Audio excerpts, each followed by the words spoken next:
تو بیوس اس وقت ہم آپ کے سامنے ایک اسپیچ پیش کرنے جا رہے ہیں جس کا موضوع بھی پاکستان کے حالات پر مبنی ہے.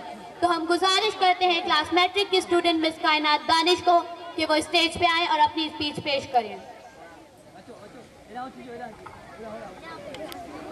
ہے اب تو اپنے ہی نگہبانوں سے ڈر لگتا ہے. ڈنکے کی چوٹ پہ ظالم کو برا کہتی ہوں, ڈنکے کی چوٹ پہ ظالم کو برا کہتی ہوں, مجھے سولی سے نہ زندانوں سے ڈر لگتا ہے.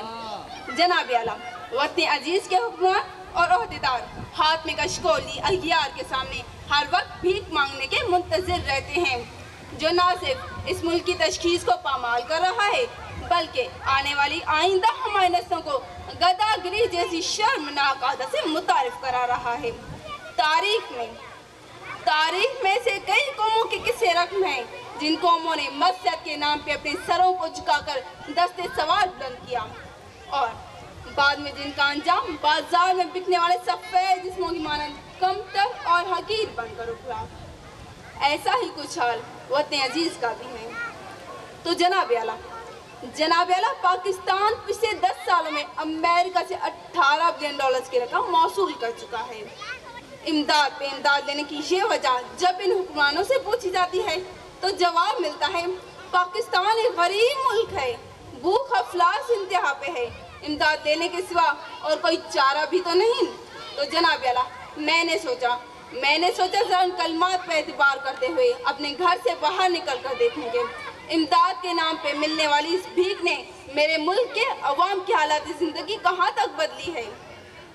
تو جناب اعلیٰ, افسوس ہوا, بہت افسوس ہوا.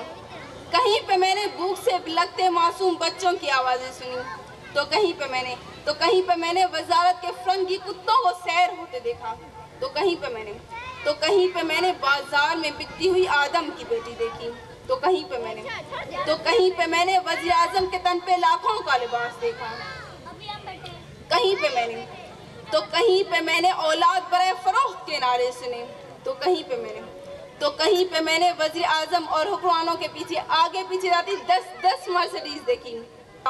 میں کیا بتاؤں میں نے کیا کیا دیکھا.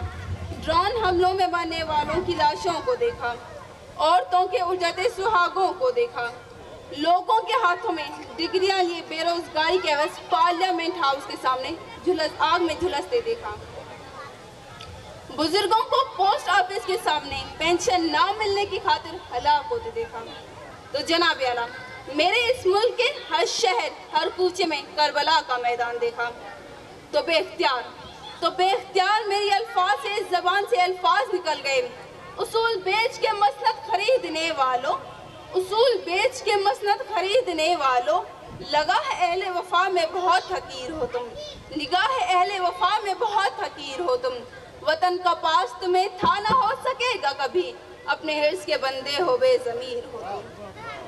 جناب اعلیٰ, چند روپیوں کے عوض اس ملک کو گروی رکھنے والے حکمرانوں نے ہم سے ایک غیرت مند قوم کہلوانے کا حق چھین لیا ہے. آج پاکستان ایسی غلامی کی زنجیر میں بندھے جا رہا ہے جس کو آزاد کرانے کے لیے لوگوں نے اپنے لہو سے مقتل گاہوں کو سجایا تھا اور کئی آدم کی بیٹیوں نے اپنی عصمتوں کو سرے بازار نیلام کروایا تھا, اور کئی شہیدوں نے جس گلستان کو سجانے کے لیے اپنا لہو بہایا تھا. میں پوچھتی ہوں, کیا یہ ہے وہ پاکستان؟ جناب اعلیٰ, آپ سے بیٹھے یہاں ہو رہے ایک شخص سے اپنے آپ سے پوچھتی ہوں, کیا یہ ہے وہ پاکستان؟ نہیں, دوسروں کے ٹکڑوں میں پلنے والا یہ پاکستان قائد اعظم کا پاکستان نہیں. میں سلام کرتی ہوں ان تمام قربانیوں کو جو اس ملک کو بنانے میں لوگوں نے دی, مسلمانوں نے دی, لیکن دیپ جن کے چند خواہشوں میں جلے, دیپ جن کے صرف محلاتوں میں جلے, چند لوگوں کی خواہشات کو لے کر چلے جو کہ مسحتوں کے سائے میں پلے. ایسے دستور کو صبح بے نور کو میں نہیں مانتا, میں نہیں جانتا.